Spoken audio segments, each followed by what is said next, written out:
आवाज नहीं आ रही है आपकी। जल्दी जल्दी लाइव जुड़ जाइए। आज का जिस विषय को लेकर के आज हम कक्षा प्रारंभ करेंगे वह आपके सिलेबस में वर्णित भारतीय इतिहास है, जो कि आपके सिलेबस में दिया गया है।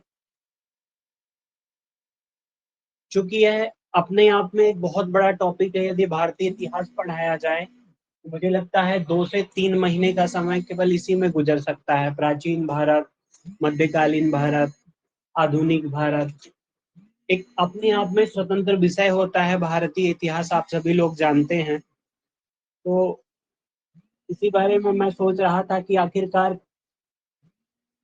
इस भारतीय इतिहास के अंतर्गत किन किन चीजों को बताया जा सकता है। तो मुझे ज्ञात हुआ कि जो पिछली बार प्रश्न आया है वह आधुनिक भारत को लेकर के आया है। आधुनिक भारत के इतिहास से प्रश्न बने हैं, जो कि घटनाक्रम को लेकर के बने हैं कि कौन सी घटना का क्या क्रम था। मैं इस निर्णय पे पहुंचा कि भारतीय इतिहास का जो आधुनिक खंड होता है वह सबसे विशिष्ट होता है। इस परीक्षा के लिए भी और अन्य परीक्षाओं के लिए तो हम भारतीय इतिहास का जो आधुनिक भारत सेक्शन है उस सेक्शन को ही पढ़ेंगे। और मुझे लगता है यदि प्रश्न बनता है तो उसी आधुनिक भारत के ही खंड से प्रश्न बनाया जा सकता है। चूंकि भारतीय इतिहास एक टॉपिक केवल करके लिख दिया गया है कि पूरा का पूरा भारतीय इतिहास है। अब इसकी तो कोई सीमा है नहीं कि कहाँ तक पढ़ लिया जाए। वो तो एनटीए के ऊपर निर्भर करता है कि वो प्रश्न कहाँ से पूछ ले। उसका मूड बन गया तो प्राचीन और मध्य से भी पूछ सकता है। आप लोग यदि चाहें तो प्राचीन और मध्य भी पढ़ सकते हैं स्वतः से। हम जो आज डिस्कस करेंगे आधुनिक भारत के इतिहास पर चर्चा करेंगे।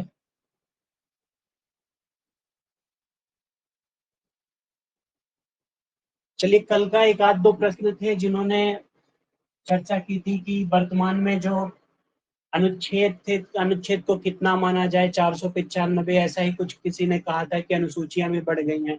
तो आपको जो ध्यान में रखना है वो 395 ही ध्यान में रखना है अनुच्छेद में।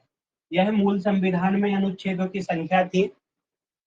और उस तरह यदि गिनते हैं कि वर्तमान में तो संशोधन तो निरंतर होते रहते हैं। तो ना तो उस तरह के प्रश्न बनते हैं कहीं पर, किसी भी परीक्षा में यदि प्रश्न आते हैं तो संविधान में कितने अनुच्छेद हैं इस तरह के प्रश्न आते हैं, और इसी तरह 12 अनुसूचियां। इस बात को ही आपको ध्यान में रखना है। इसके अलावा संसद खंड में कोई पूछ रहा था कि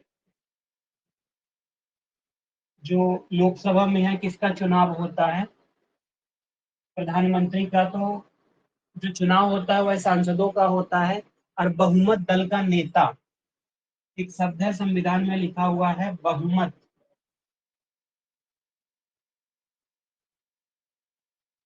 दल का नेता। सारे दल के नेता लोग होते हैं, लेकिन जो बहुमत वाला दल है उसका जो नेता वो पीएम बनता है।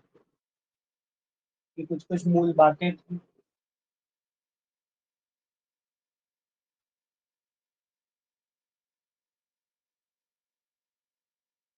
संविधान में पीएम की नियुक्ति की जाती है। यदि आपको कहीं पर लिखा हुआ मिल जाता है कि पीएम का चुनाव होता है, चयन होता है, लोगों द्वारा चयनित होता है, तो जो संवैधानिक भाषा वो नियुक्ति है। पीएम की नियुक्ति होती है किसके द्वारा? राष्ट्रपति के द्वारा। ये संवैधानिक भाषा है। प्रधानमंत्री नियुक्त होता है राष्ट्रपति के द्वारा, ना कि चयनित होता है। चलिए खैर,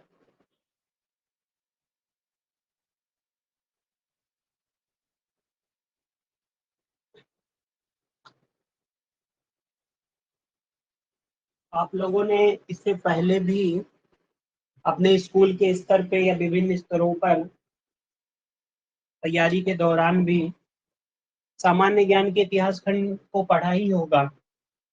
मूलभूत जानकारी आपको होगी ही कि भारतीय इतिहास जी में सर। प्राचीन भारत होता है, मध्यकाल होता है, ऐसे ही आधुनिक भारत होता है।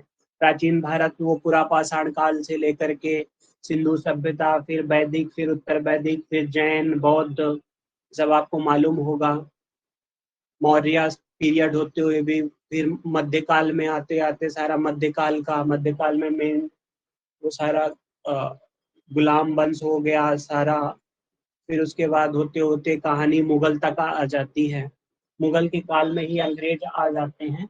और जहाँ तक यदि अच्छी तरह से, चूंकि आधुनिक भारत की शुरुआत यदि माना जाए तो जो मुगल कालीन शासक थे उसके समय से ही आधुनिक भारत की शुरुआत की पृष्ठभूमि तैयार हो गई थी, क्योंकि जहांगीर के दरबार में ही जो व्यापारी लोग थे, पुर्तगाली व्यापारी लोग, वो आने लग गए थे। किंतु यदि जो पढ़ा जाता है क्रम विभाजन में, वह उत्तरवर्ती जो मुगल सम्राट थे, जो कि औरंगजेब की मृत्यु 1707 में हो गई थी।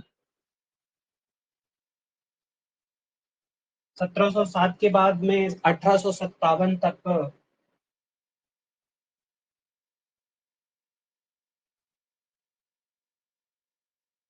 हम पूरे आधुनिक भारत का एक ओवरव्यू ले लेंगे, जिसमें जो मुख्य मुख्य सारी घटनाएं हैं, मुख्य मुख्य पहलू हैं, उन सभी पहलुओं पर चर्चा भी कर लेंगे। और आपको आधुनिक भारत का एक ओवरव्यू पता चल जाएगा, ताकि यदि आप बाद में अपने से भी पढ़ते हैं किसी भी स्तर पे, किसी भी परीक्षा विशेष को लेकर के या खंड पढ़ते हैं, तो एक रुचि बनी रहे। इस चीज की भी कोशिश की जाएगी क्लास में। चलिए ठीक है। उत्तरवर्ती जो मुगल सम्राट थे उसमें अनेक सारे लोग थे। जैसे मैं आपको गिनाना चाहूँ तो बहादुर शाह है, जहांदर शाह है, फर्रुख सियर है, मोहम्मद शाह रंगीला है। इन सब का नाम आपने सुना होगा यदि पढ़ा होगा। जिन लोगों ने नहीं सुना है तब भी जरूरी नहीं। अहमद शाह है, अकबर दुद्दी है, शहादर शाह है।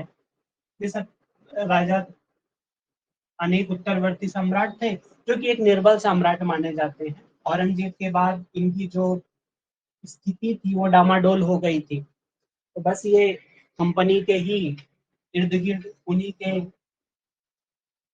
ईस्ट इंडिया कंपनी थी, उन्हीं के अधीन बन करके कई विषयों में अपना शासन कर रहे थे। और यदि शुरू के सम्राट की भी देखा जाए तब भी वो स्वतंत्र रूप से शासन नहीं कर पा रहे थे, चाहे वह मराठा हो या अन्य जो शक्तियां थी स्वतंत्र शासक के रूप में। जो कि मुगल सम्राट की जब शासन व्यवस्था कमजोर हो गई थी तो अनेक भारत में अनेक छोटे छोटे राज्य आ गए थे। तो उन छोटे छोटे राज्यों के साथ में, उन छोटे छोटे राज्यों के अधीनस्थ इन लोगों की सत्ता थी। ये उत्तरवर्ती जो मुगल सम्राट था उनका काल था। इनको हमने देखा। अब जब यदि कहानी शुरू की जाए आधुनिक भारत की, आधुनिक भारत की कहानी शुरुआत होती है कंपनियों के आगमन से, यूरोपीय कंपनियों के आगमन से। आप सभी को मालूम है यूरोपीय,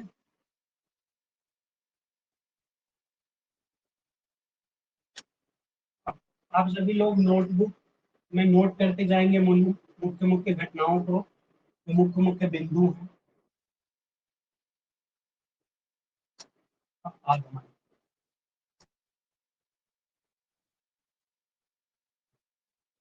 चलिए बताइए कौन कौन सी कंपनियां आई थी भारत में। Sir East India company. हाँ sir East India company. East India company. ठीक है। कई सारी कंपनियां आई थी यूरोपीय कंपनियों, यूरोपीय देशों से। इनका मुख्य मकसद था कि व्यापार करना। पहले जो व्यापार का जो रूट था, आप सभी लोगों को मालूम होगा कि जो यह भारत है, वस्तु विनिमय का था सर। यह जो मध्य एशिया के देश है, तुर्की वगैरह, यहाँ से, अब तुर्की में यहाँ पे एक स्वेज नहर हुआ करती थी यदि थोड़ी सी भी भूमध्य सागर के देश में, तो ये रूट बंद कर दिया था इन खलीफाओं ने। तब यूरोप के देशों को व्यापार करना था, तो अब वो रूट की तलाश में, चूंकि भारत से व्यापार होता था पहले भी, इसका ऐसा मतलब नहीं है कि पहले व्यापार नहीं होता था। व्यापार तब भी होता था, लेकिन जब इनकी सत्ता इस क्षेत्र में एकाधिकार हो गया तो ये रूट बंद हो गया, ये सोज नहर वाला। तो यहाँ से जो व्यापार होता था मध्य एशिया से यहाँ तक यूरोप के देशों में, मसाला का व्यापार या अन्य भारतीय जो कॉटन वगैरह इस चीज को व्यापार होता था, यह बाधित हो गया था।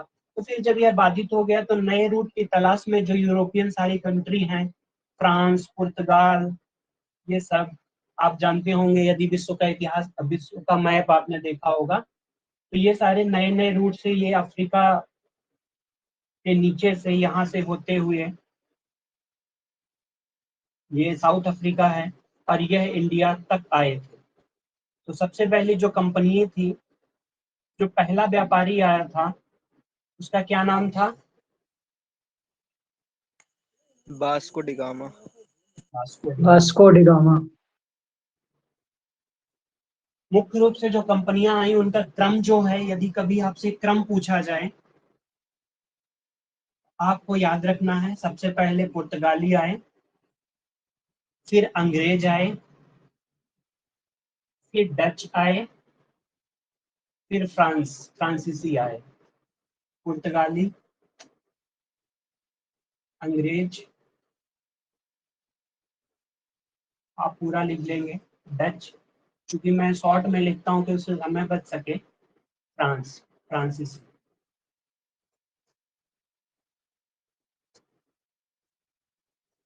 यह एक क्रम था इन यूरोपीय कंपनियों का भारत में आगमन का।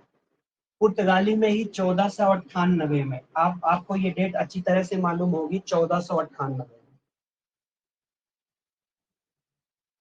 1498 का की घटना एक महत्वपूर्ण घटना है। इसी घटना में वास्को डी गामा, आप लोग अच्छी तरह जानते होंगे, वास्को डी गामा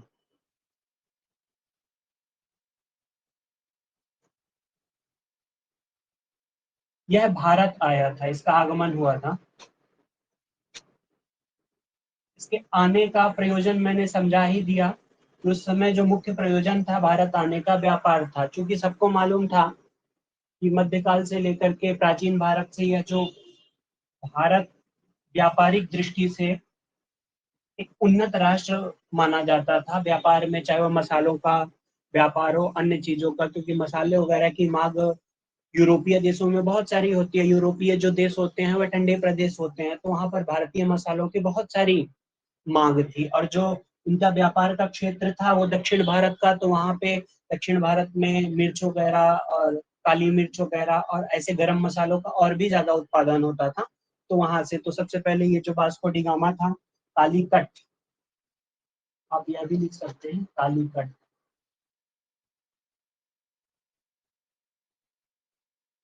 कालीकट बंदरगाह था। उस बंदरगाह में सबसे पहले ये वास्को डी गामा आया था। इसी क्रम में आप नोट करते जाएंगे मुख्य मुख्य घटनाओं को, और आप तल्लीनता से सारी चीजों को सुनते जाएंगे।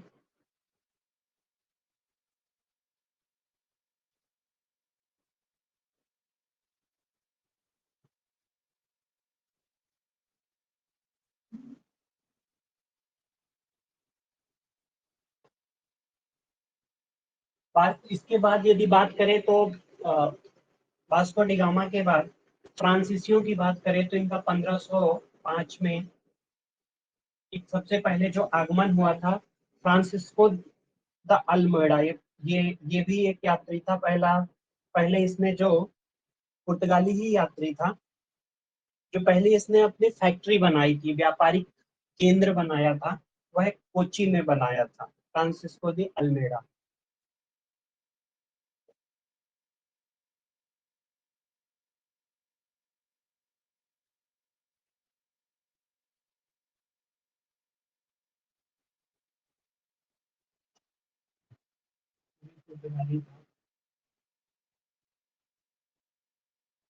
कोची में इसने अपनी फैक्ट्री बनाई, क्योंकि शुरू में इनका जो आगमन था ये दक्षिण भारत में ही था। दक्षिण भारत में ही क्यों था? ऑब्वियस सी बात है कि समुद्री मार्ग से इनका आगमन होता था और समुद्री बंदरगाह जो होते थे वह दक्षिण भारत में होते थे सारे के सारे। तो इनका जो शुरू में आगमन था वह दक्षिण भारत में ही था। तो दक्षिण भारत में ही आकर के यह संपूर्ण भारत से व्यापार करते थे, उस संपूर्ण भारत से वस्तुओं को मंगा करके वहां तक संग्रह करते थे, फिर वहां से व्यापार करते थे। इसी तरह जो 1605 में डच का बात करें तो डच की जो प्रथम फैक्ट्री थी, प्रथम फैक्ट्री या मुख्य मुख्य बिंदु है वह मछलीपट्टनम, मछलीपट्टनम में इन्होंने स्थापना किया था। ऐसे ही 1605 के बाद 1611 में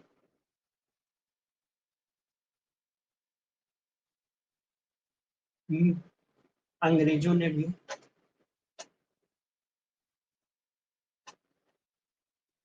अपनी जो प्रथम फैक्ट्री या व्यापारिक केंद्र बनाया था इसी दक्षिण पश्चिम समुद्र तट में, बस दक्षिण पूर्व, ये मछलीपट्टनम में ही प्रथम फैक्ट्री बनाया था 1611 में। 1668 में फ्रांसीसियों ने अपनी फैक्ट्री बनाई थी।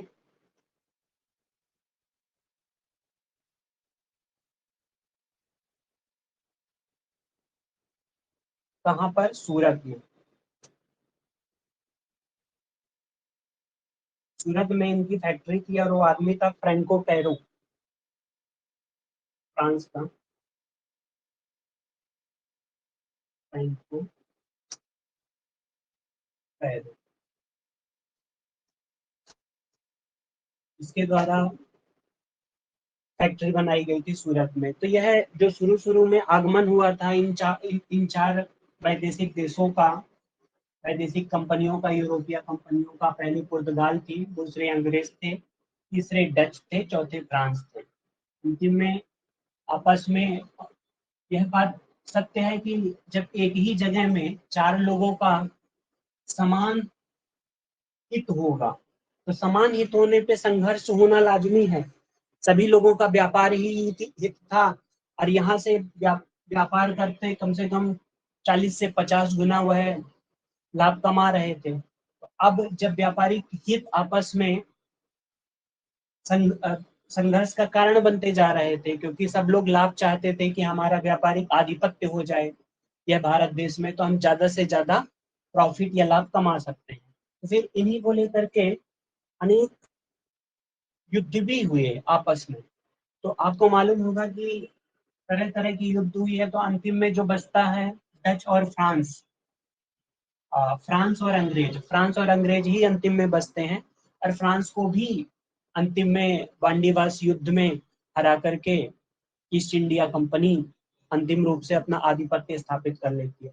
तो दो तीन जो जिनमें इन शक्तियों को हराया अंग्रेजों ने, तो आप वो देख सकते हैं अंतिम में अंग्रेज ही बचते हैं। बेदरा के युद्ध में, या बेदारा भी कहते हैं, डच को हरा दिया।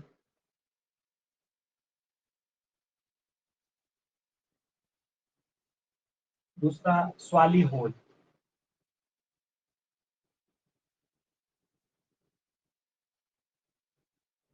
स्वाली हॉल में पुर्तगालियों को हरा दिया।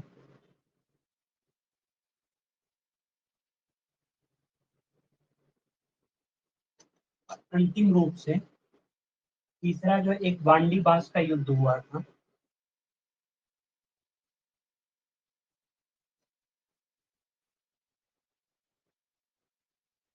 फ्रांसीसियों को,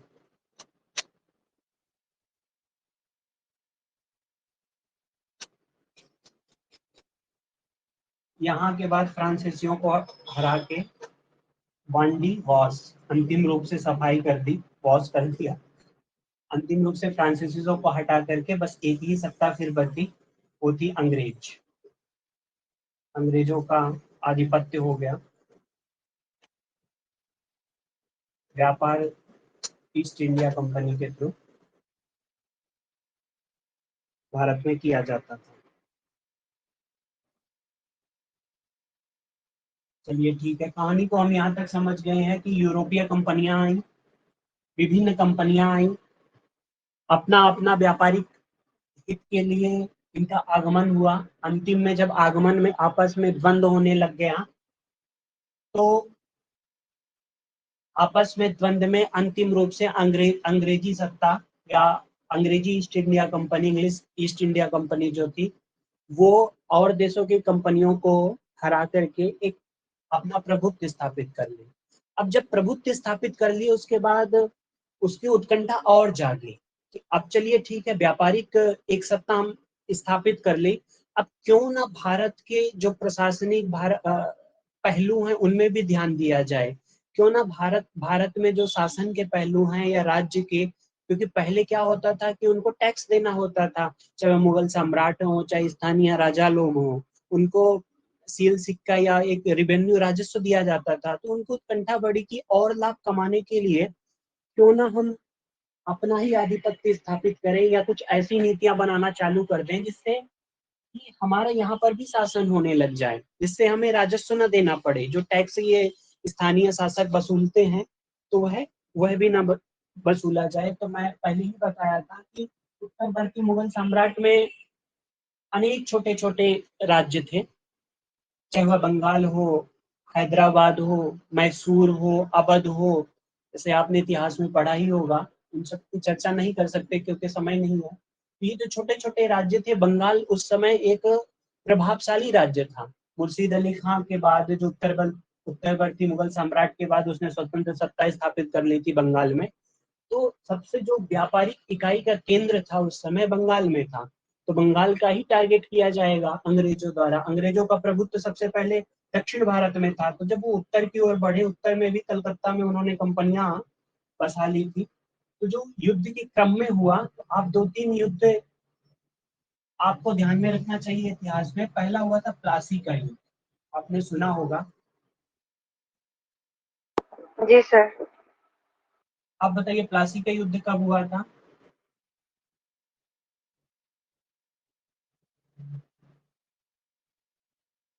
प्लासी का युद्ध हुआ था 23 जून 1757। इसी के 100 साल बाद 1857 का विद्रोह होता है, इस प्लासी के युद्ध के बाद ही। तो यह एक ऐतिहासिक तिथि है 1757। जो अंग्रेज अधिकारी था रॉबर्ट क्लाइव,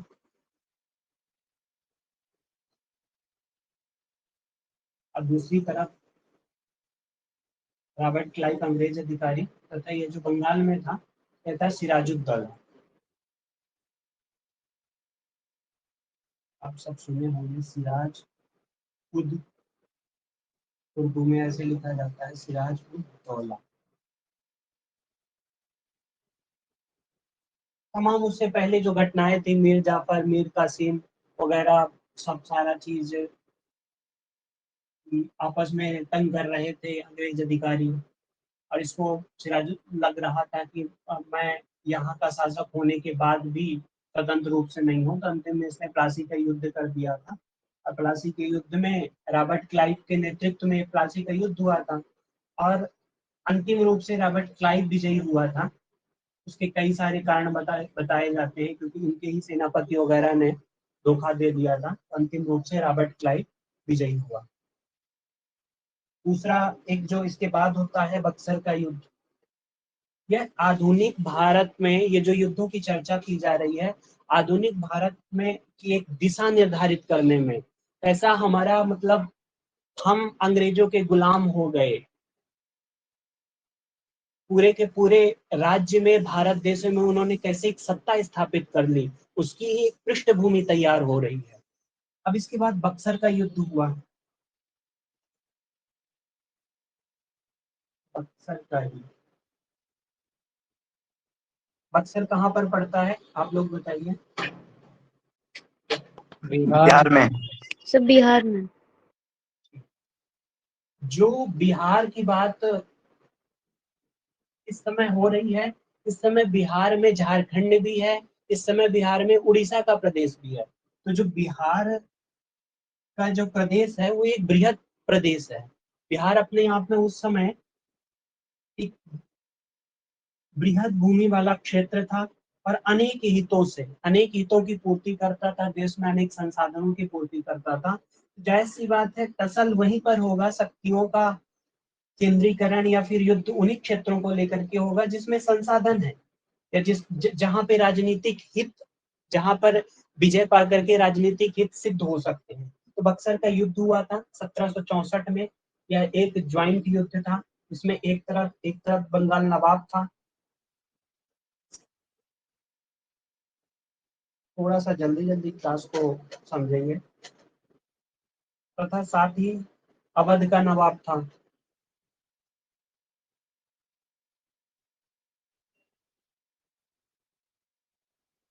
और तीसरा था मुगल नवाब। आप कोई बता सकता है कि मुगल नवाब इस समय कौन था? मुगल बादशाह या नवाब, कुछ भी कह लीजिए आप। अंतिम वाला कौन था वो? सबसे अंतिम।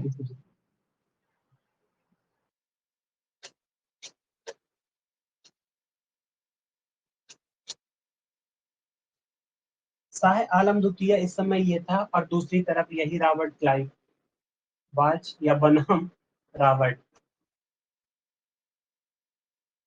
इनके बीच में यह युद्ध लड़ा गया था। तो ये जब तीनों लोग मिल करके इस युद्ध से पीड़ित होकर के बक्सर का युद्ध लड़ा था 57 के बाद 64 में, तो इस युद्ध में भी रॉबर्ट क्लाइव की विजय हुई थी। रॉबर्ट क्लाइव की विजय हो गई थी क्योंकि एक तो उसको एक लंबा अनुभव था, दूसरा अंग्रेजों के पास यह जो क्षेत्र था कलकत्ता का, यह क्षेत्र समुद्रवर्ती था। आपको मालूम होगा समुद्र से मिलता है बंगाल की खाड़ी, तो यहाँ पर जो शिप से जो डिलीवरी होती थी वह जल्दी हो जाती थी सैनिकों की।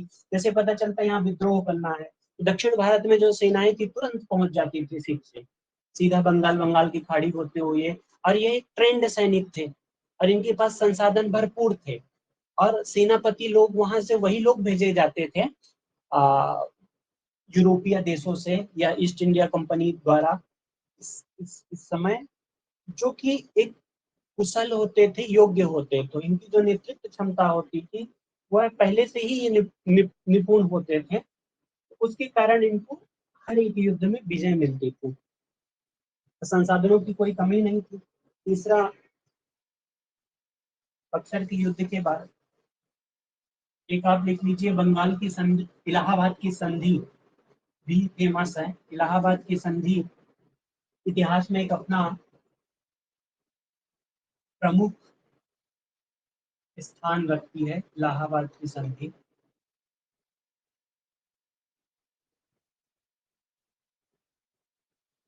यह कब हुई थी इलाहाबाद की संधि? तो 1765।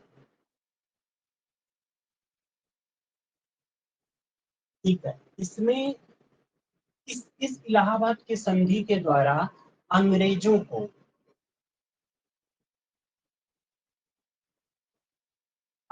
को दीवानी और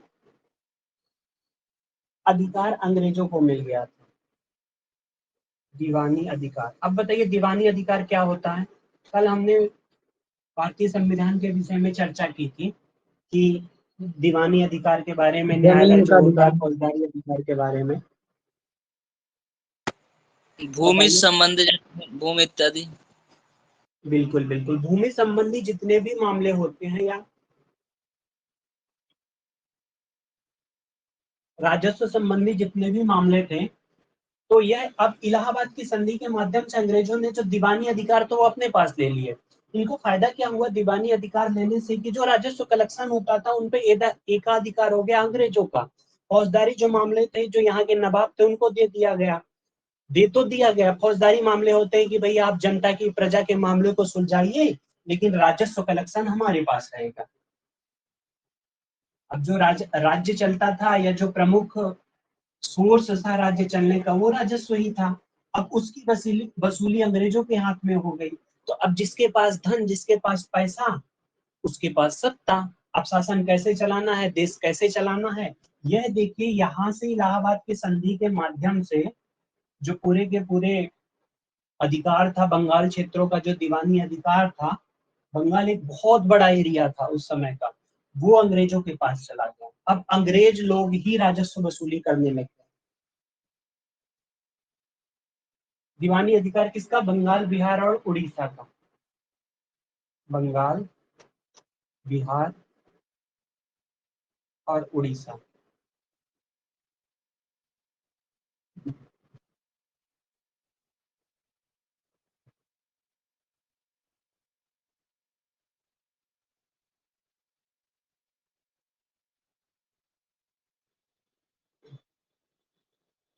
यह हो गया बंगाल की बात। अब आगे जब बढ़ते हैं, अब ये वह कालखंड है जब अंग्रेज लोग पूरे देश में अपनी सत्ता स्थापित कर रहे हैं, अपना प्रभुत्व स्थापित कर रहे हैं देश के अनेक हिस्सों में। ऐसे ही एक स्वतंत्र और एक बड़ा राज्य था मैसूर। मैसूर राज्य आपने सुना होगा। मैसूर,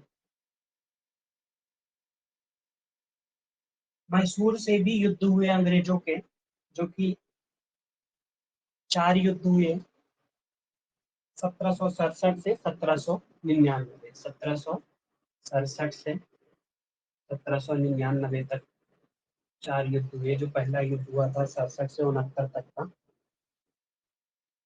4 युद्ध हुए। दो में जो 2 युद्धों का नेतृत्व किया था, उन दो युद्धों का नेतृत्व किया था हैदर अली ने, और 2 युद्धों का नेतृत्व किया था टीपू सुल्तान ने। आपको मालूम होगा मैसूर राज्य में एक टीपू सुल्तान एक ऐसा शासक था, एक ऐसा मुस्लिम शासक था जो कि आधुनिक तकनीकी के उपयोग के जानता था, भली भांति समझता था, और ये बहुत ही सक्षम राज्य था उस समय तत्कालीन में। किंतु टीपू सुल्तान अपने आप में योग्य शासक था। योग्य शासक इस तरह से था कि उसने फ्रांसीसियों से संधि कर ली थी, किसको, अंग्रेज को बाहर करने की, और आधुनिक हथियार मंगाने लग गया था आयात का। लेकिन जब अंग्रेजों को पता चला तो अंग्रेजों ने कई तमाम तरह से इस पे प्रतिबंध वगैरह, जो मराठा का सहयोग वगैरह लेकर के तमाम तरह से प्रतिबंध, तो 1 2 इसको हैदर अली, 2 टीपू सुल्तान, इन दोनों युद्धों में टीपू सुल्तान के और ये दोनों युद्ध हैदर अली और अंग्रेजों के बीच, और ये दोनों युद्ध टीपू सुल्तान और अंग्रेजों के बीच। तो यह एक योग्य शासक था। जब भी आप मैसूर का राज्य आता है तो आपको एक पर्सनालिटी का नाम जरूर याद रखना है, टीपू सुल्तान।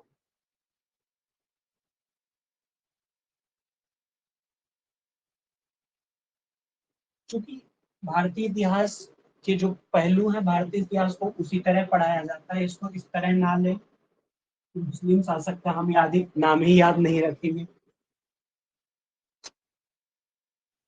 ठीक है, तो 1799 में अंतिम रूप से टीपू सुल्तान को भी अंग्रेजों ने पराजित कर दिया।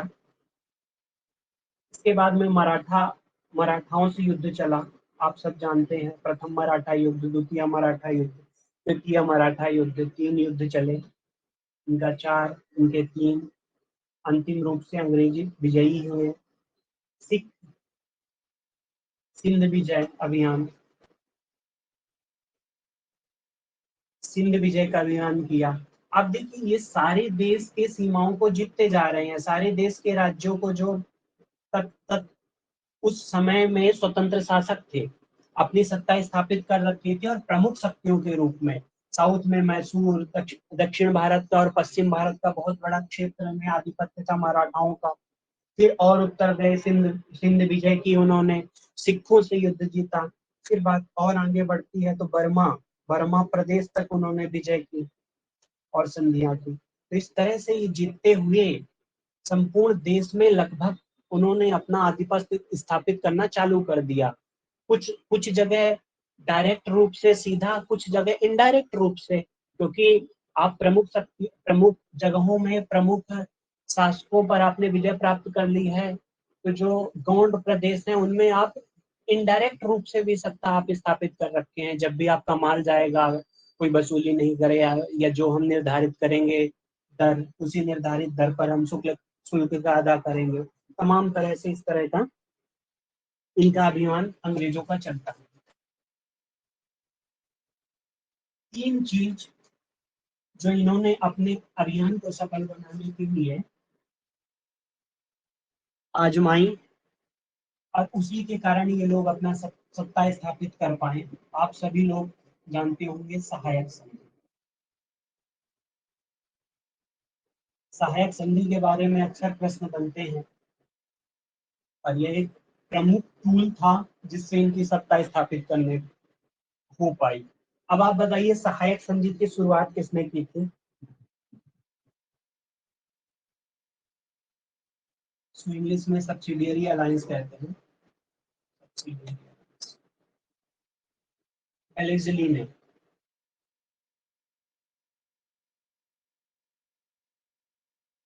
और पहला राज्य जो इसके तहत इसको स्वीकार किया था सहायक संधि को, वो था हैदराबाद।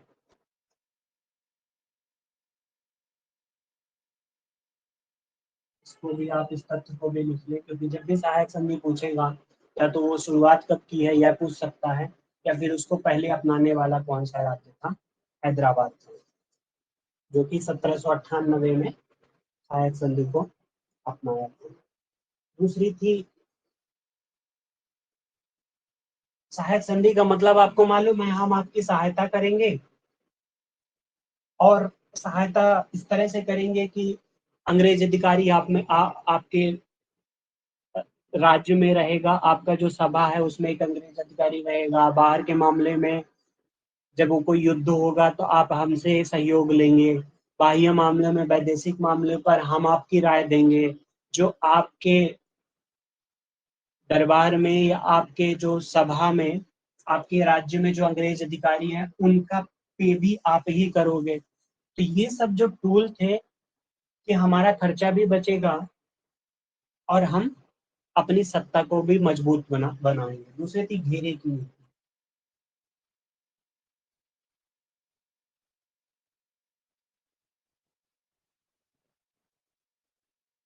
घेरे की नीति, इसको शुरुआत करने वाला आदमी जो था हेस्टिंग था।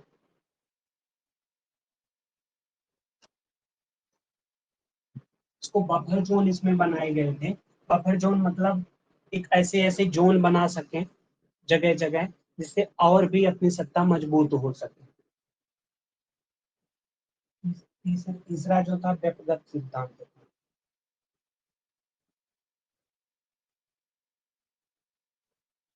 तीन चीजें आपको पता होनी चाहिए इसमें प्रारंभ की थी। इसको प्रारंभ करने वाला डलहौजी।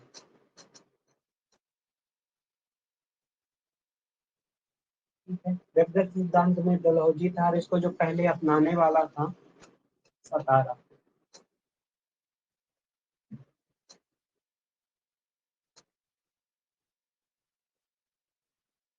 तो यहाँ तक कि ये एक प्रमुख सिद्धांत थे या प्रमुख टूल्स थे जिनके माध्यम से वो लोग अपनी सत्ता स्थापित कर पाए अंग्रेज।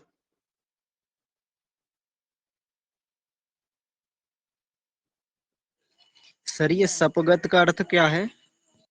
इसका सपगत सिद्धांत है, मतलब उसका क्या मतलब है? सबगत जी। व्यपगत व्यपगत अच्छा, ये वही द्वपगत है। जी जी व्यपगत ठीक है, व्यपगत।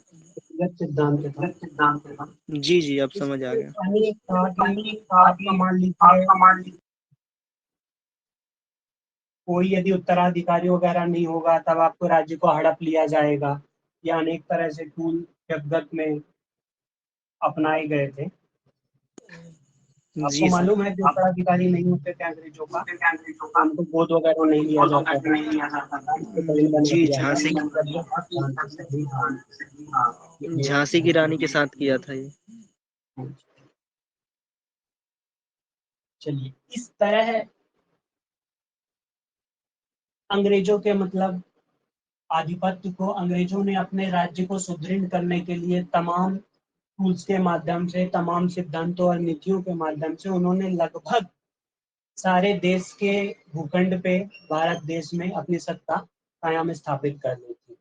अब वह एक कालखंड था जब जब वो लोग अपनी सत्ता स्थापित कर रहे थे, वहां का जनवर्ग, आम जनता, किसान, जनजातीय समाज, महिलाएं, लोग प्रभावित ही होंगे।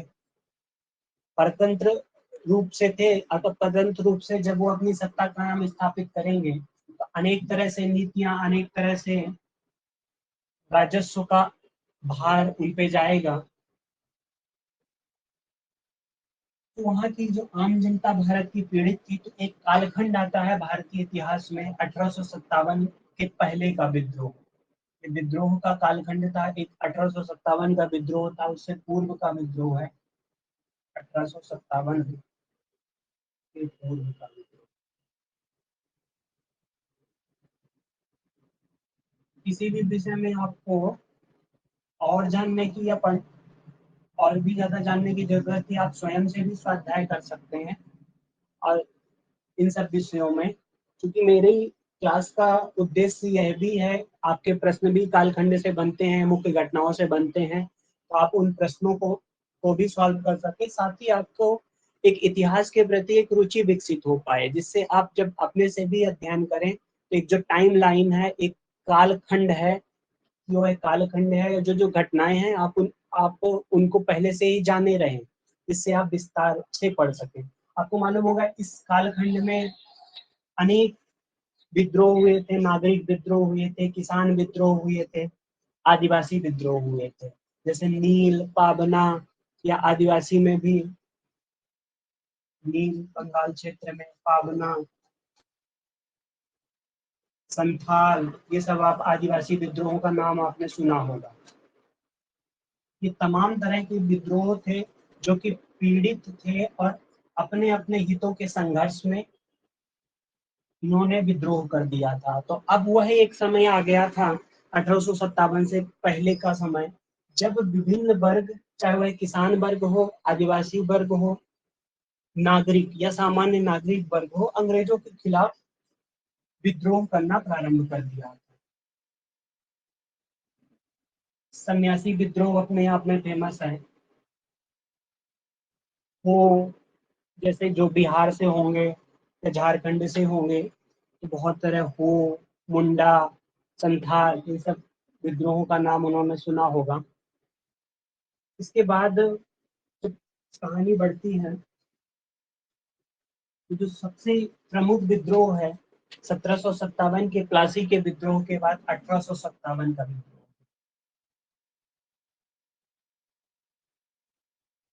1857 का विद्रोह आप सभी लोग सुने होंगे। ये एक पहली बार घटना हुई थी आधुनिक इतिहास में, जिस घटना ने अंग्रेजों को हिला दिया। 1857 का विद्रोह, चूंकि इसका जो क्षेत्र था वह सारे भारत में नहीं था, इसके बारे में अनेक चीजें कही जाती थी। यदि सकारात्मक रूप से इस विद्रोह को लिया जाए, तो सकारात्मक पक्ष में जो बिंदु भर के आते हैं कि पहली बार एक संगठित होने का परिचय दिया, अंग्रेजों से बदला लेने का परिचय दिया, अनेक वर्ग समुदाय एक होकर के विद्रोह किए। दूसरे नकारात्मक विद्रोह में यदि बिंदु आते हैं, तो नकारात्मक विद्रोह में यह उठाया जाता था कि यह जो विद्रोह था ये सारे भारत में नहीं था, इसका जो प्रसार क्षेत्र था वह उत्तर भारत के कुछ राज्यों में, जैसे लखनऊ हो गया, मेरठ हो गया, दिल्ली हो गया, हरियाणा हो गया, या फिर थोड़ा बंगाल बिहार का एरिया, तो इन सब एरियाओं में ही था, सारे भारत में नहीं था। और इस विद्रोह में जो उन शासक का, स्थानीय शासकों का जो हित था, वो हित जो था अपना व्यक्तिगत हित था।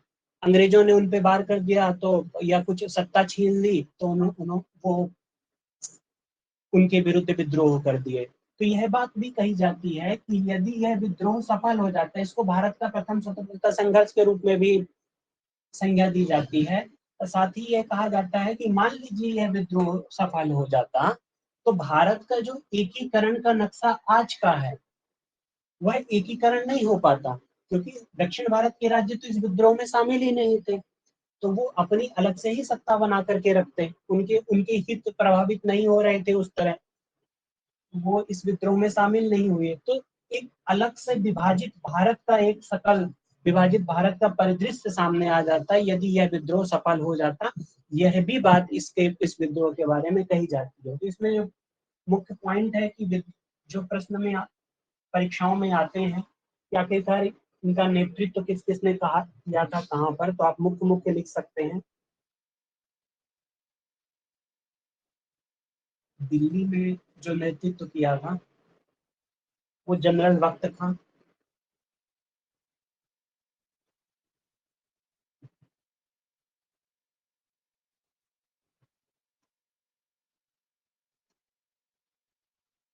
मुख्य मुख्य स्थानों पे कानपुर में जो विद्रोह का नेतृत्व किए थे वो नाना साहब थे। नाना साहब के बारे में आप परिचित होंगे।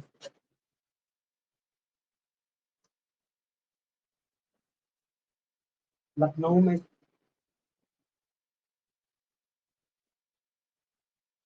जिन्होंने विद्रोह का नेतृत्व किया था, बेगम हजरत महल।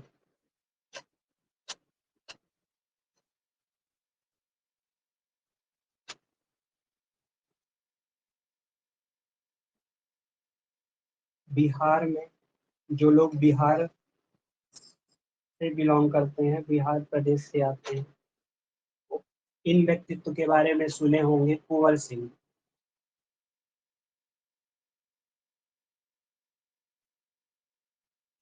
कुंवर सिंह महाविद्यालय भी है आरा में।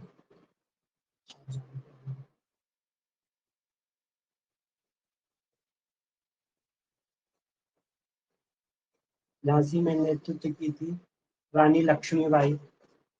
और में लिख देते हैं रानी लक्ष्मीबाई।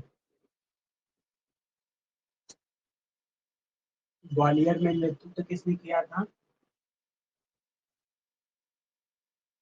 आप बताइए, ग्वालियर में नेतृत्व किसने किया था? इन्हीं के सहायक तात्या टोपे। हिंदी के राजा। तात्या टोपे।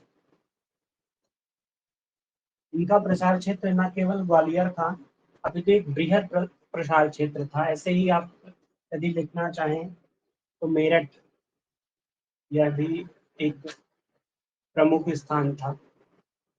मेरठ में करम सिंह।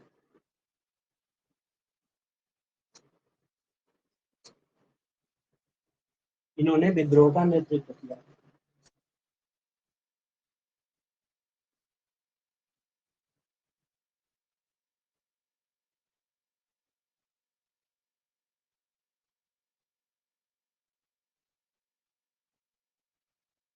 चलिए, आप लोगों ने नोट कर लिया होगा इन सब मुद्दों को। तो देखिए, कहानी यहाँ तक बढ़ती है और आपको मालूम होगा 1857 का विद्रोह सफल नहीं हुआ था।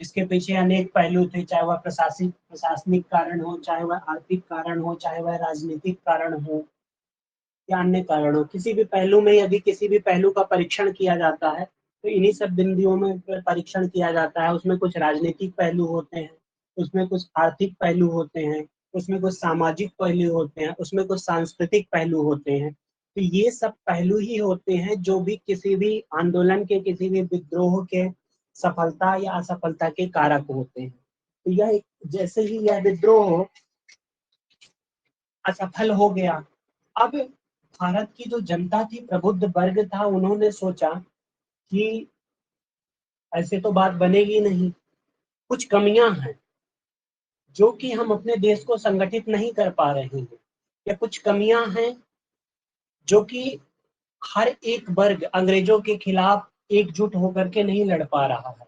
तो यह वह समय आ गया था 1857 के बाद का समय, जब एक नई दिशा में कार्य करना प्रारंभ हो गया था। 1857 के विद्रोह के असफल होने के बाद एक बहुत बड़ा कालखंड प्रारंभ होता है। वह कालखंड प्रारंभ होता है सामाजिक धार्मिक सुधार का। सामाजिक धार्मिक सुधार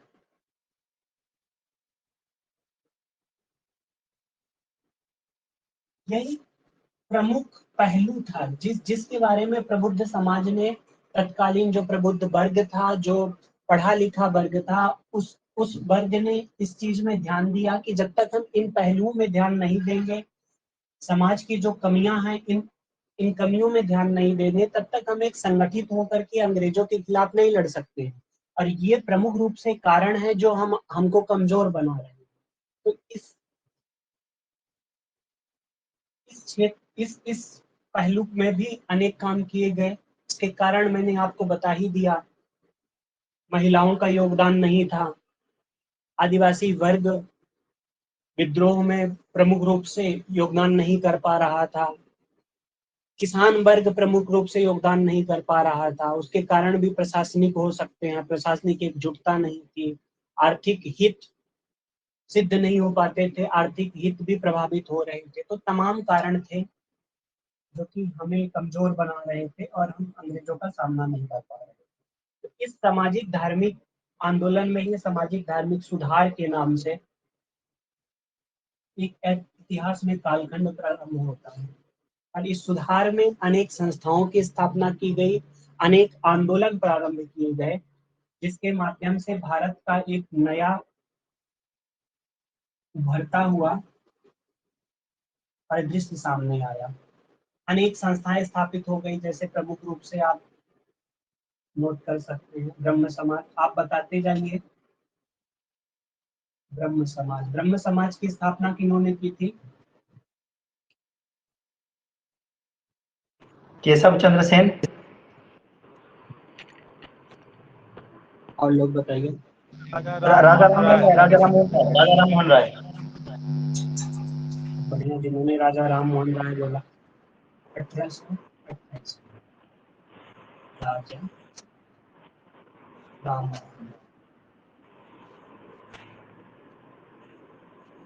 कल भी मैं बोला था कि बंगाल जो उस समय का क्षेत्र था वह एक प्रमुख क्षेत्र था और अनेक आंदोलन की जो शुरुआत भी हो गई, अनेक आंदोलन की शुरुआत हुई या कितने भी क्रांतिकारी गतिविधियां प्रारंभ हुई प्रमुख रूप से वह बंगाल के क्षेत्र में ही प्रारंभ हुई। और यह जो ब्रह्म समाज की स्थापना हुआ था, इसका पहले जो नाम था ब्रह्मो समाज था। जो लोग बंगाल से आसपास के वो जानते होंगे ब्रह्मो समाज, ब्रह्म को ब्रह्मो करके बोला जाता है। तो ब्रह्मो सभा को ही ब्रह्म यदि हिंदी में लिखे ब्रह्म सभा की स्थापना बाद में यही ब्रह्म समाज के नाम से जानने जाने लगा था, राजा राम मोहन राय ने की थी। और इसी ब्रह्म समाज में दो पर्सनालिटी हुई, दो व्यक्तित्व हुए। एक थे देवेंद्र नाथ टैगोर,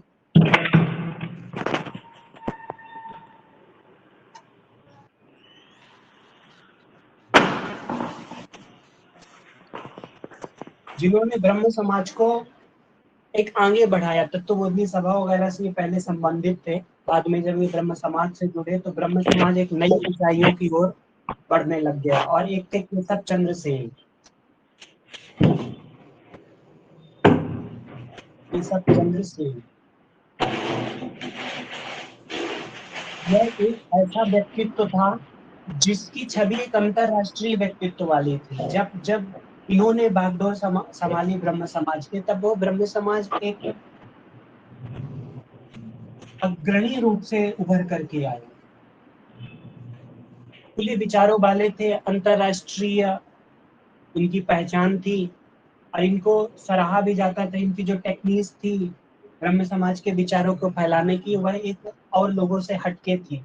किंतु आगे चल करके देवेंद्र नाथ टैगोर और ब्रह्म समाज में आपस में मतभेद हुआ था। उसका कारण क्या था कि इन्होंने अपनी बेटी का विवाह, 13 साल की बेटी थी, एक बिहार में कूच स्थान पड़ता है तो वहाँ के राजा से कर दी थी।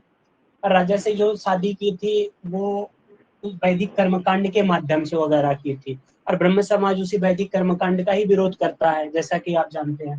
तो इन सब मुद्दों पर आपस में विभाजन हो गया था। तो देवेंद्र नाथ टैगोर ये आगे की बागडोर संभाल रहे हैं। ब्रह्म समाज का विभाजन हो गया तो दो रूप में जाने लगा। इनका जो ब्रह्म समाज था वह आदि ब्रह्म समाज है, इनका जो ब्रह्म समाज हो गया वो नव ब्रह्म समाज है।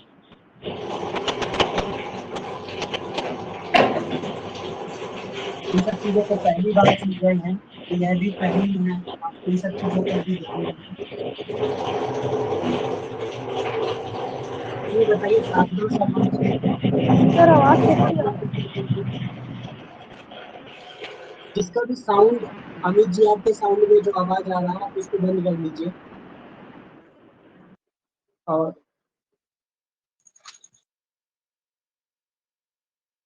बताइए प्रार्थना समाज की स्थापना किसने की थी?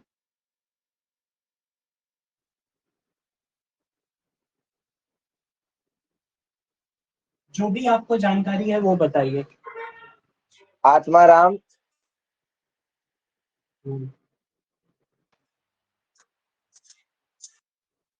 आत्माराम पांडुरंग जी ने क्लास को थोड़ा जल्दी आगे बढ़ाएंगे। अभी समय हो गया है, अभी हम बहुत पीछे हैं। आत्माराम पांडुरंग ने, ऐसे ही मैं जल्दी बता देता हूँ, आप नोट डाउन करते जाइए। एक यंग बंगाल आंदोलन हुआ था,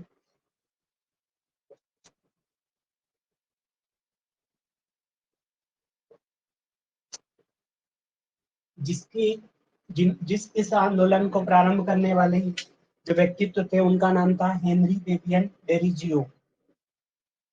हेनरी बेबियन डेरिजियो, आप पूरा नाम लिख सकते हैं। इसके बाद में एक सत्यशोधक समाज, सत्यशोधक समाज की स्थापना किसने की थी? आप में से बहुत लोगों को पता होगा, ज्योतिबा फुले।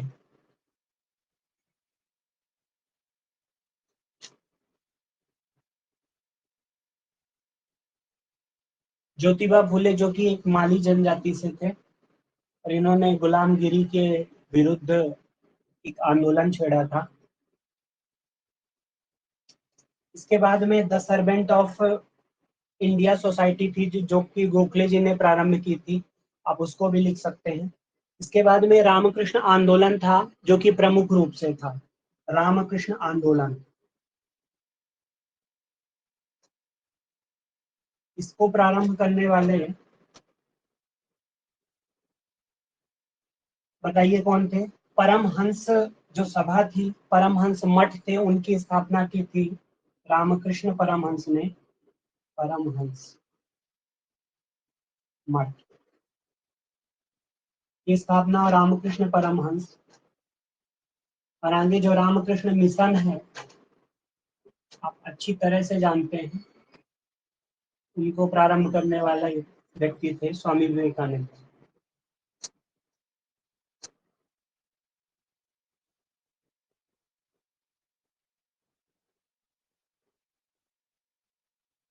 इसके बाद एक आर्य समाज प्रमुख रूप से इस कालखंड में,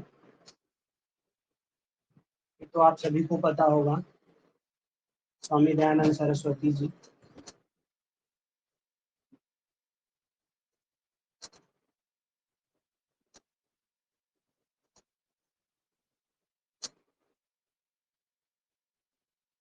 धर्म सभा, धर्म सभा को प्रारंभ करने वाले राधाकांत देव।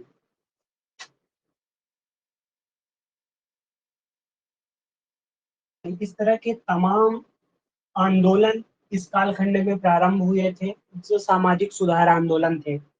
और इस न केवल हिंदू धर्म में, अभी तो मुस्लिम धर्म में भी अनेक सुधार आंदोलन प्रारंभ किए गए थे, जैसे बहाबी हो गया, फराजी हो गया, अहमदिया हो गया। अलीगढ़ आंदोलन के बारे में आपने सुना होगा। अहमदिया आंदोलन जो है वह हिंदू धर्म से ज्यादा वास्ता रखता है, वह अपने आप को कृष्ण का ही वंशज मानते हैं। तो हिंदू धर्म से यदि जुड़ा हुआ आंदोलन था जो कि मुस्लिमों का था, तो अहमदिया आंदोलन था।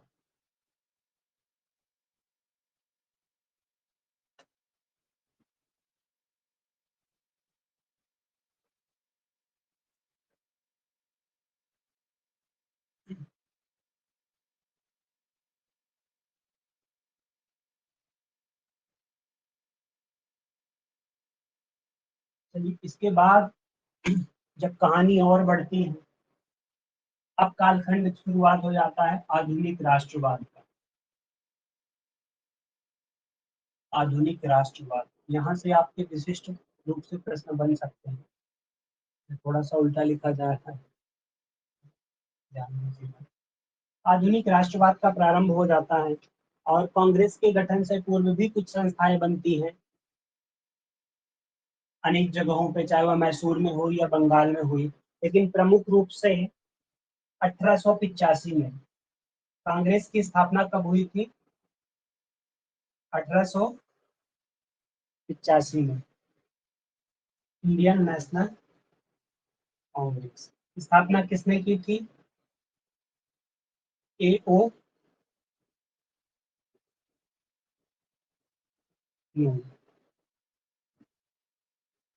ठीक, बस बता, एओ ह्यूम ने जो स्थापना की थी वो इंडियन नेशनल यूनियन, इसकी स्थापना की थी, जो कि 1984 में की थी।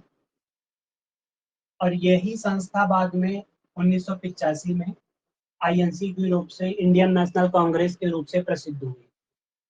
उसमें WC बनर्जी वगैरह अनेक व्यक्तित्व थे जो इसके स्थापना में प्रमुख रूप से योगदान था इंडियन नेशनल कांग्रेस का। इस स्थापना को लेकर के अनेक मत होते हैं। जैसे पहला मत था जो सेफ्टी वॉल्व का सिद्धांत है, जो कि लाला लाजपत राय ने दिया था। सेफ्टी वॉल्व का सिद्धांत यह कहता है कि इस कालखंड में जो ये अंग्रेज अधिकारी थे, आप सभी लोगों को मालूम था, तो यह एक रणनीति थी जिसके तहत इसकी स्थापना की गई थी। उस समय के जो वर्ग था, उस वर्ग में एक क्रांति की ज्वाला उभर रही थी कि अंग्रेजों के विरुद्ध विद्रोह करना है। उसको शांत करने के लिए एक संगठित संस्था की स्थापना कर दी गई इन्हीं के द्वारा। इन्हीं को श्रेय जाता है कि आपको अब यहाँ पे आकर के अपने विचारों को, अपने उद्योग को यहाँ पे रख सकते हैं, जिससे पता चल पाए कि जो मुख्य धारा के लोग हैं उनके विचार क्या है असंगठित रूप से। तो एक यह भी सिद्धांत दिया जाता है कि सेफ्टी वॉल्व के रूप में इसकी स्थापना की गई थी, अपने ही सेफ्टी के वॉल्व के रूप में। दूसरा जो सिद्धांत आता है प्रकाश संवाहक के रूप में, जो कि गोखले ने दिया था। गोखले को उदारवादी नेता के रूप में माना जाता है। तो यह एक प्रमुख घटना थी इतिहास में इंडियन नेशनल कांग्रेस की। और इसी यहीं से एक सत्र प्रारंभ हुआ। हर साल इसका एक सेशन होता था जब तक देश आजाद हुआ, लगभग तब तक। और उसी में रणनीति पर चर्चा होती थी कि आगे की हमारी रणनीतियां क्या होंगी, आगे हम किन किन कदमों को उठाएंगे जिससे हम आजादी को प्राप्त कर सकें, या फिर अपने ही सुधार के माध्यम से अपने आप को और भी सुदृढ़ कर सकें, अनेक क्षेत्रों में सुधार कर सकें, अनेक क्षेत्रों में संगठित हो सकें। तो इन सब का जो चर्चा की जाती थी, इन सत्रों के माध्यम से की जाती थी। इसके बाद में जो चरण प्रारंभ होता है वह उदारवादी चरण प्रारंभ होता है।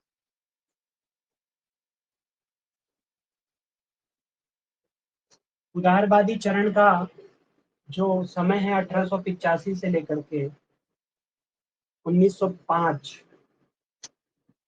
का जो समय है, यह एक उदारवादी चरण था। उदारवादी जिसको आप नरम दल भी कहते हैं। आपने यह गरम दल नरम दल ज्यादा सुना होगा। चलिए, अभी जो इस कालखंड में इतिहास के जो लोगों की सोच थी वह इस तरह थी कि हम जो अंग्रेजों से सुधार की अपेक्षा करेंगे, तो अंग्रेजों के सुधार की अपेक्षा के लिए जो हमारे कदम होंगे वह क्या होंगे? हम उनके सामने प्रस्ताव रखेंगे, हम हड़ताल करेंगे, हम निवेदन करेंगे, हम सभा के आयोजनों के माध्यम से अपने सुधार की मांग करेंगे। तो इन्हीं पहलुओं के कारण, इन्हीं सब तरीकों के कारण इनका जो नाम दिया गया वह उदारवादी नाम दिया गया या नरम नाम दिया गया। यह गरम दल नहीं थे, यह उदारवादी चरणों में, उदारवादी कदमों में विश्वास करते थे। और उदारवादी कदमों के माध्यम से ही हम आजादी को प्राप्त करेंगे, इनका विश्वास ऐसा था। और इस उदारवादी चरण में जो मुख्य व्यक्तित्व थे, आप कईयों के नाम भी जानते होंगे, जैसे दादा भाई नौरोजी जी हो गए, गोखले जी हो गए, गोपाल कृष्ण गोखले उनका पूरा नाम था, सुरेंद्र नाथ बनर्जी जी हो गए। ये सब जो मुख्यतः बंगाल के जो पढ़े लिखे लोग थे और जो शिक्षित थे, बैरिस्टर हुआ करते थे, पढ़ करके आए थे विदेशों से, वो सब लोग इस कालखंड में प्रमुख रूप से सक्रिय थे। और वही धरना के माध्यम से या फिर उनसे सुधार के लिए उनसे प्रार्थनाओं के माध्यम से प्रमुख इनका कदम था।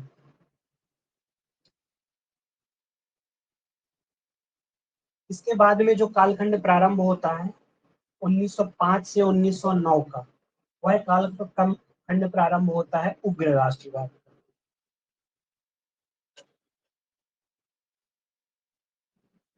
उग्र राष्ट्रवाद जो कि 1905 से 1909 का कालखंड है। अब यहाँ पर आपको विशेष रूप से सुनना है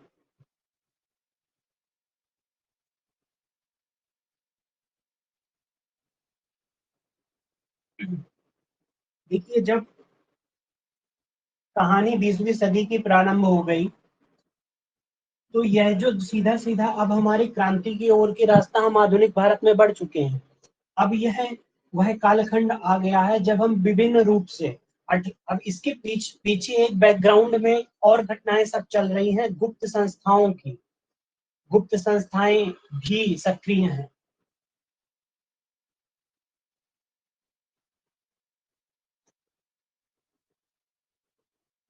यह एक कालखंड था उग्र राष्ट्रवाद। अब हम यहाँ पर आ गए हैं, तो बोर्ड को साफ करिए।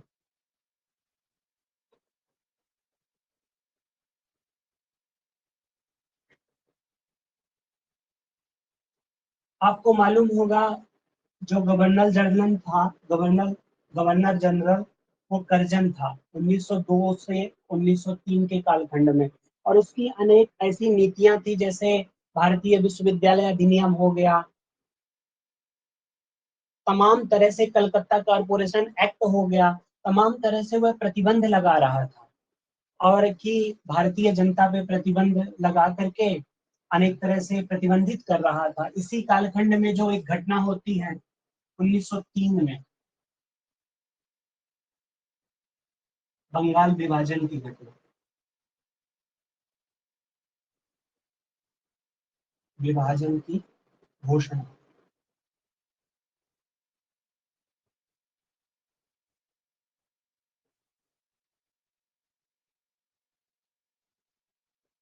ये 1903 में और सक्रिय कब होती है? 1905 में।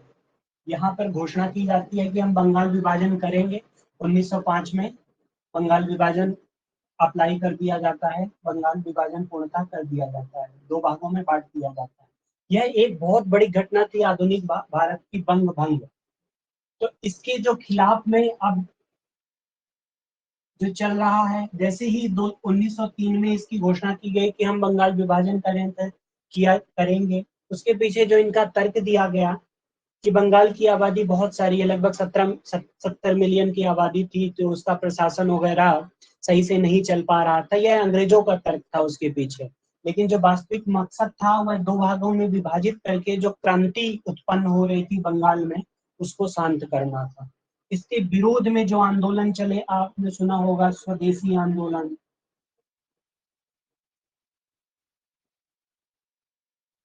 जैसे ही बंगाल विभाजन किया जाएगा, इसकी घोषणा की गई, पूरे भारतवर्ष में अनेक लोगों के द्वारा स्वदेशी आंदोलन, अपनी संस्थाएं हम स्थापित करेंगे, अपने स्कूल हम स्थापित करेंगे, हम उन उत्पादों पर निर्भर नहीं रहेंगे जो कि अंग्रेजों के हैं, अपनी वेशभूषा, इन सब के माध्यम से अनेक संस्थाओं की भी स्थापना, अनेक मिल, अनेक शिप कंपनियां, अनेक गीत प्रारंभ किए गए। आपको मालूम है जो पहली बार हिंदू मुस्लिम एकता भी देखी गई वह इसी कालखंड में देखी गई। अमार सोनार बंगला नाम से अनेक गीत गाए गए, राखियां बांधी गई आपस में, और तमाम तरह के आंदोलन प्रारंभ किए गए जिससे हमारी एकजुटता दिखे कि हम लोग एकजुट हैं इस स्वदेशी आंदोलन के माध्यम से। और यहाँ पर ही जो घटनाएं होती हैं 1905 की ही, 1905 में जो सेशन होता है वाराणसी का सेशन,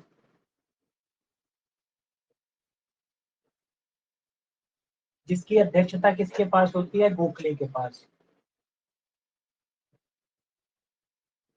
अब धीरे धीरे आप इन सब चीजों को महसूस कर पा रहे होंगे कि यहाँ से ही उदारवादी से उग्रवादी की ओर आगे बढ़ रहे हैं। मतलब सत्ता की बागडोर नरम दल से गरम दल की ओर जा रही है। इसकी अध्यक्षता गोखले ने की थी, जो कि उदारवादी नेता थे। अब जब वाराणसी सेशन में इस चीज को लेकर के जो मुद्दे उठाए गए, तो यह बात उठाई गई कि जो बंगाल विभाजन था उसका उस विद्रोह की भर्त्सना की गई तथा साथ ही साथ कर्जन की जो नीतियां थी उसके विरोध किया गया। लेकिन उग्रवादियों को इस सेशन से इस कांग्रेस के सेशन से ज्यादा अपेक्षा थी। ना हो पाई। 1906 में पुनः सेशन हुआ। 1906 का सेशन, राष्ट्रीय कांग्रेस का सेशन और 1907 का सेशन।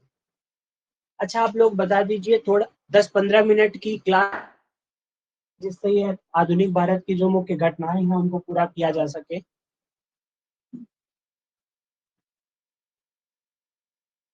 आप लोग एक बार बता दीजिए सभी लोग 10-15 मिनट की क्लास में।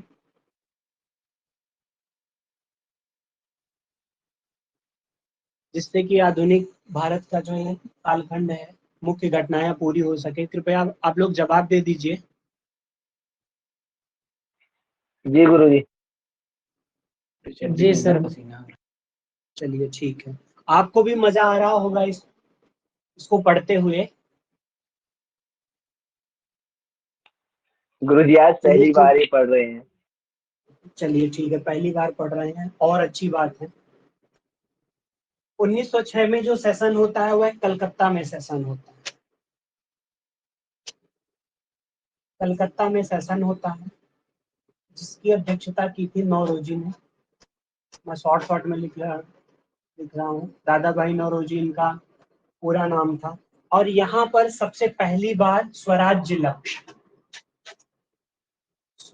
लक्ष्य, यह जो कालखंड है इतिहास का, यह सबसे बड़ा कालखंड है और सबसे चर्चित, और जो कि जानना चाहिए। जो 1907 का अधिवेशन हुआ था, सूरत में हुआ था। अपने आप में इतिहास में यह सेशन एक प्रमुख इतिहास स्थान रखता है और इसकी अध्यक्षता की थी रास बिहारी बोस ने।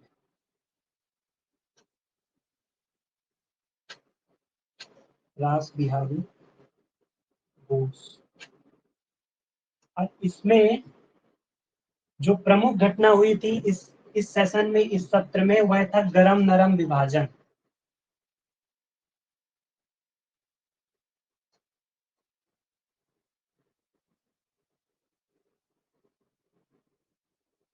गरम दल और नरम दल आपस में अलग अलग हो गए थे।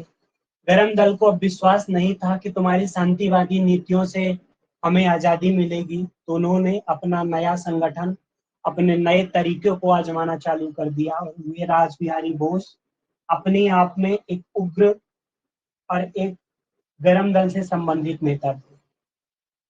अब देखिए कैसे आधुनिक भारत की एक तस्वीर बन रही है और उदारवादी नेताओं से बढ़ करके जो सत्ता की बागडोर, कांग्रेस की बागडोर एक उदारवादी नेता के पास, उग्रवादी नेता के पास आ गई है, रास बिहारी बोस के पास। अब ये जो यहाँ से लेकर के आगे का कालखंड है 1915 का। आप जानते होंगे 1909 का एक अधिनियम आया था, अधिनियम भारत शासन करके। इसमें अनेक सुधारवादी नीतियों की शुरुआत की गई थी। तो 1907 के बाद 15 तक का कार्यकाल, इस कालखंड में अनेक क्रांतिकारी गतिविधियां, यह जो कालखंड था ये क्रांतिकारी गतिविधियों का कालखंड।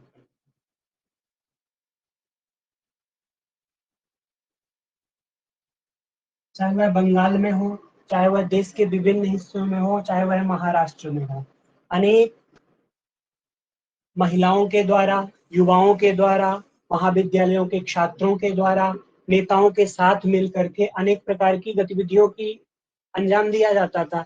मित्र मेला, नव भारत, इन सब गुप्त संस्थाओं की स्थापना की गई थी, जिनका काम ही था कि अनेक तरीकों से, क्रांतिकारी तरीकों से हम अंग्रेजों को कमजोर करेंगे और अपने देश को आजाद करने के लक्ष्य में आगे बढ़ेंगे।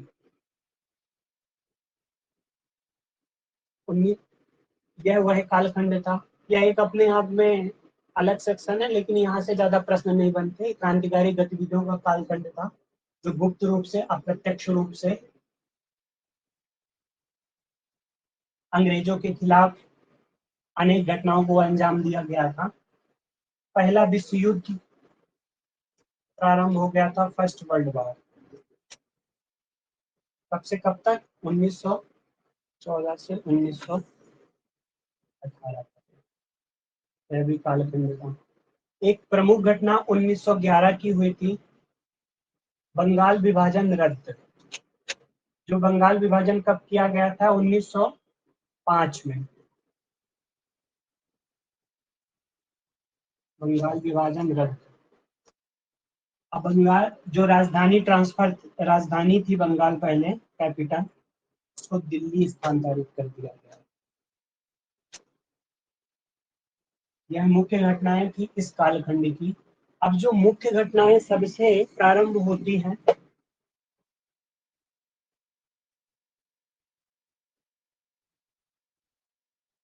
वह कालखंड है 1915 का कालखंड। 1915 का कालखंड। आप सभी लोग बताइए, 1915 का कालखंड भारतीय इतिहास में महत्वपूर्ण क्यों है?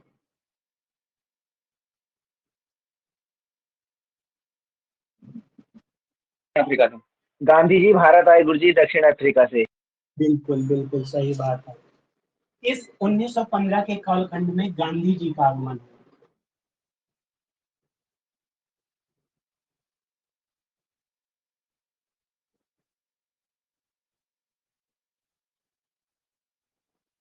तमाम तरह की पहले उन्होंने अब गांधी जी के बारे में बेसिक जानकारी आपको मालूम ही होगा। बैरिस्टर थे, वकालत से पेशा में उनका वकालत था, और उन्होंने दक्षिण अफ्रीका में ही एक व्यापारी था, मुस्लिम व्यापारी था, उसका केस लड़ने के लिए गए हुए थे। उन्होंने तमाम तरह से जितनी भी उनकी नीतियां थी, उन नीतियों को वहां पर दक्षिण अफ्रीका में उन्होंने टेस्ट कर लिया था। चाहे वह असहयोग की नीति हो, चाहे वह हड़ताल की नीति हो, चाहे वह सविनय अवज्ञा की नीति हो, सारों को उन्होंने दक्षिण अफ्रीका में टेस्ट करके 1915 में उनका पदार्पण होता है पुनः भारत। 1915 में आने के बाद 1914 से 18 तक तो विश्व युद्ध ही चल रहा था। इनकी जो जीवन कालखंड की भारतीय इतिहास में जो योगदान गिनाया जाता है, तो सबसे पहले जो है चंपारण सत्याग्रह। चंपारण बताइए कहाँ पर पड़ता है? बिहार। बिल्कुल, चंपारण बिहार का डिस्ट्रिक्ट है, पूर्वी चंपारण, पश्चिम चंपारण। यह चंपारण सत्याग्रह, जिसको क्या कहा जाता है? प्रथम सविनय अवज्ञा। प्रथम, इन सब चीजों को नोट कर लेंगे। आपका यदि सवाल बनेगा, इससे बनने के चांस बहुत ज्यादा है। प्रथम सविनय अवज्ञा कब हुआ था? ये 1917 में। ठीक, मुद्दा क्या था? एक प्रथा थी बिहार में जिसको कहा जाता है किनकठिया प्रथा। किनकठिया प्रथा, किनकठिया, इस प्रथा में क्या था कि जो नील की खेती की जाती थी, अंग्रेज अधिकारियों का यह मांग थी कि आपको राजस्व रूप में 20 कट्ठी में, कट्ठिया में 3 कट्ठी आपको हमें देना पड़ेगा। इसी के विरोध में यह चंपारण सत्याग्रह हुआ। तो एक पर्सनालिटी थे, एक व्यक्तित्व था जिनका नाम था रामशरण शुक्ल। रामशरण शुक्ल जी जब गांधी जी से मिले 1915 में आकर के, लखनऊ अधिवेशन था, 1916 में एसी मजूमदार उसकी अध्यक्षता कर रहे थे। वहां पर जब वो मिले तो बोले, गांधी जी आप चलिए चंपारण, आप बिहार चलिए, वहां पर आपकी ज्यादा जरूरी है। महात्मा थे, चल दिए, चलिए ठीक है वहां पे चलिए। तो रामशरण शुक्ल जी उन्हें बिहार लाए और उन्होंने चंपारण सत्याग्रह के नाम से जो प्रथम सविनय अवज्ञा आंदोलन है 1917 में किनकठिया प्रथा के खिलाफ, यह एक सफल आंदोलन माना जाता है गांधी जी के जीवन में। दूसरा जो आंदोलन था गांधी जी का, अहमदाबाद, यहाँ पर भारत में आते ही इनकी आंदोलन सफल होने लग गए थे, क्योंकि इन्होंने दक्षिण भारत में लगभग 15 से 20 साल तक वहाँ के जो एक श्वेत लोग थे उनके द्वारा जो काले लोगों पर अत्याचार किया जा रहा था, तो तमाम तरह से उन्होंने वहां पर भी कार्य किया था। तो जो इनकी नीतियां थी ऑलरेडी उन्होंने वहां पर सफलता पाई हुई थी। उन्हीं नीतियों के आधार पर यह भारत में भी काम कर रहे थे। अहमदाबाद भूख हड़ताल।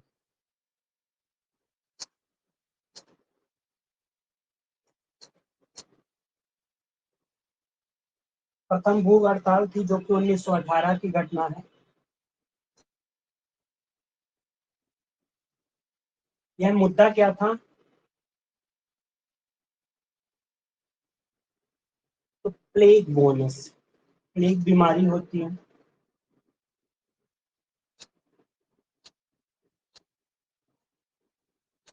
प्लेग की बीमारी हो गई थी, कर्मचारी लोग अपने सैलरी की मांग कर रहे थे कि कम से कम प्लेग के कारण हमारे कोई और सोर्स नहीं है आय का, तो आप 50% हमें पैसा दीजिए, 50% हमें अपनी सैलरी का पैसा चाहिए। गांधी जी का जब आगमन हुआ अहमदाबाद में, तो उन्होंने बोला कि चलिए ठीक है, आप भूख हड़ताल कीजिए, हम आपका पैसा दिलवाएंगे। तो अंतिम रूप से जब मध्यस्थता की ओर बढ़े तो 35% पैसा प्लेग बोनस में मजदूर कर्मचारियों को मिला। तीसरी जो घटना थी खेड़ा सत्याग्रह। बताइए खेड़ा कहाँ पड़ता है?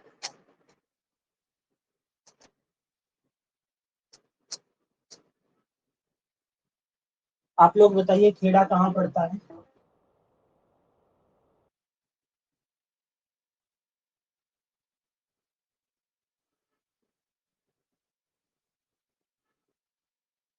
तो प्रथम जो है तो असहयोग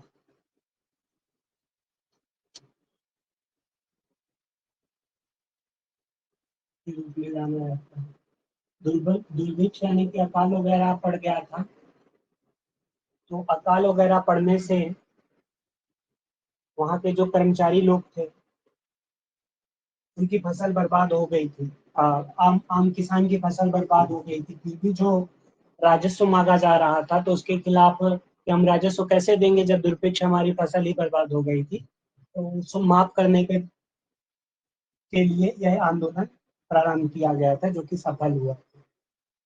ये 3 घटनाएं आपको ध्यान रखनी है: चंपारण सत्याग्रह, अहमदाबाद भूख हड़ताल और खेड़ा सत्याग्रह।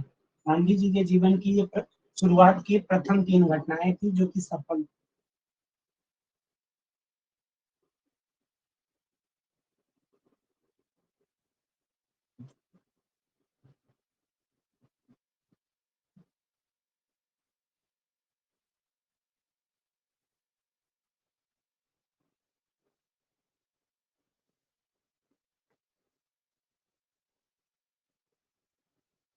हम 1918 तक आ गए हैं। 1919 की एक घटना, रॉलेट सत्याग्रह।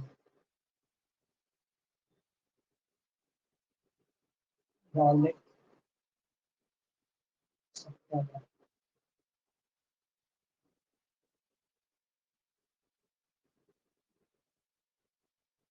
यह भी प्रमुख कदम था।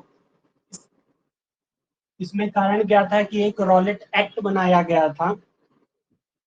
उसमें क्या प्रावधान था कि आप उसमें विशेष न्यायालयों की स्थापना की गई थी और बिना वारंट के ही किसी भी व्यक्ति को गिरफ्तार कर सकते हैं, उसकी तलाशी ले सकते हैं।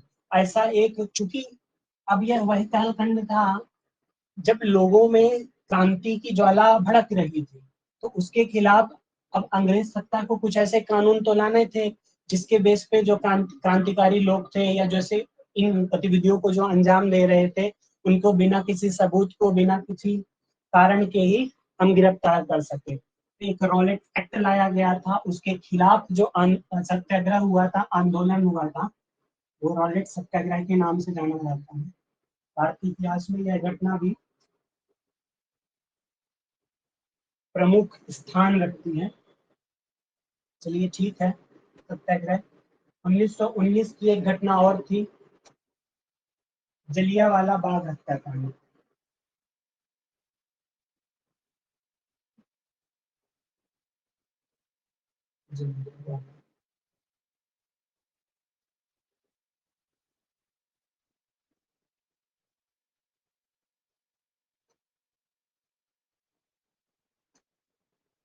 यह कब हुई थी जलियांवाला बाग हत्याकांड? तो 13 अप्रैल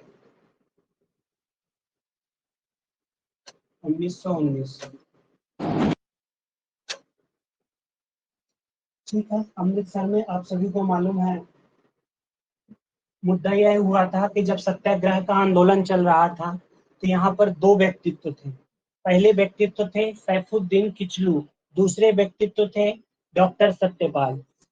तो डॉक्टर सत्यपाल और सैफुद्दीन किचलू जब सत्याग्रह के खिलाफ सत्याग्रह के तहत प्रदर्शन कर रहे थे तो अंग्रेज अधिकारियों ने उनको गिरफ्तार कर लिया था। तो उसी का विद्रोह कर रहे थे अनेक माध्यमों से। उसी के विद्रोह के क्रम में 13 तारीख को बैसाखी का दिन था। बैसाखी के दिन में बैसाखी मनाई जा रही थी। बैसाखी का समारोह मनाया जा रहा था और साथ ही साथ चूंकि यह एक सामूहिक प्रोग्राम था तो साथ ही साथ उस सैफुद्दीन किचलू और डॉक्टर सत्यपाल का जो गिरफ्तारी हुई थी उसके विद्रोह में भी सभा का आयोजन किया जा रहा था कि किस तरह हमें इनके खिलाफ आगे कदम उठाना है, वैसा वैसा। तो अंग्रेज को जब पता चला तो अंग्रेजों ने इस पूरे बैसाखी वाले समारोह को कि यह अंग्रेजों के खिलाफ षड्यंत्र की सभा है, यह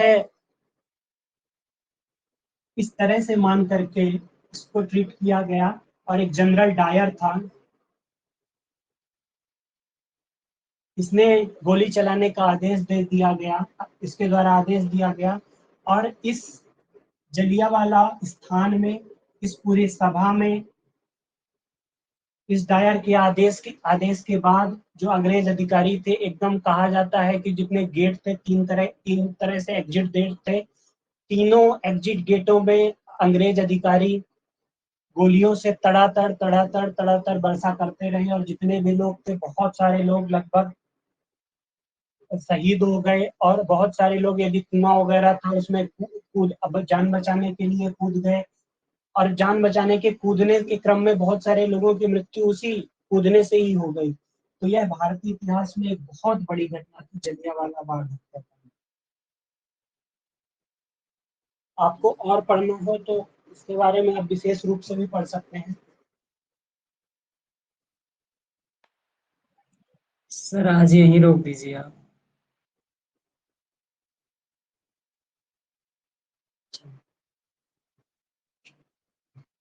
चलिए ठीक है, आज वैसे भी टाइम हो गया है, क्योंकि मैं सोच के तो आया था कि आज कम से कम जहाँ की कल से प्रारंभ हुई थी कक्षा 1946 की कैबिनेट मिशन तक से, वहाँ कैबिनेट मिशन तक ले जाऊं कक्षा को, किंतु समय बहुत हो गया है पहले से ही। तो चलिए ठीक है, 1919 तक की कहानी तक भारतीय इतिहास आधुनिक भारत के कालखंड को यहाँ तक हमने समाप्त कर दिया है। जो घटनाएं हुई हैं मुख्य यहाँ से हम कल प्रारंभ करेंगे पुनः। आप सभी लोग पुनः कक्षा में हाजिर होइएगा। चलिए ठीक है, आज की कक्षा को यहीं तक रखते हैं। जी सर, धन्यवाद। प्रणाम गुरुजी। नमो नमः। नमो नमः सर। नमो नमः।